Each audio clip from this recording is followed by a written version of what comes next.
అదరగొట్టే కారం రంగు రుచి ఆచి కారం పొడి. బలగం సినిమాతో దర్శకుడిగా మారి తొలి ప్రయత్నంలోనే సూపర్ హిట్ కొట్టి బలగం వేణుగా గుర్తింపు తెచ్చుకున్నాడు. ఈ చిత్రానికి గాను జాతీయ అవార్డు సైతం అందుకున్నాడు వేణు. బలగం వచ్చి 2 ఏళ్లు పైన అవుతున్నా కూడా రెండవ సినిమాను స్టార్ట్ చేయలేదు ఈ దర్శకుడు. రెండవ సినిమా కోసం చాలా కాలం కిందటే ఓ కథ రెడీ చేసుకున్నాడు. ఆ కథ అందరి చుట్టూ తిరుగుతుందని ఎక్కడా ఫైనల్ కావట్లేదు. ముందుగా ఈ కథను నేచురల్ స్టార్ నానికి వినిపించారు. కానీ సెకండ్ హాఫ్ పట్ల నాని సంతృప్తి లేదు. సో అక్కడే ఓకే అవ్వలేదు. అటు నుండి మరొక యంగ్ హీరో నితిన్ దగ్గరకు వచ్చి చేరింది.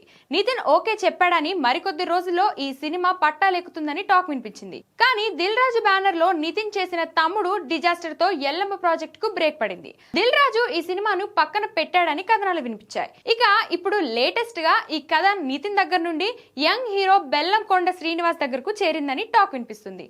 తాజాగా కిష్కిందపూరితో సూపర్ హిట్ కొట్టి జోష్ మీదున్నాడు బెల్లంకొండ.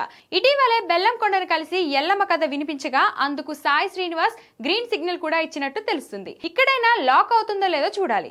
హీరో ఎవరైనా సరే ఈ సినిమాను శ్రీ వెంకటేశ్వర క్రియేషన్స్ బ్యానర్ పై దిల్ రాజు నిర్మిస్తున్నారు.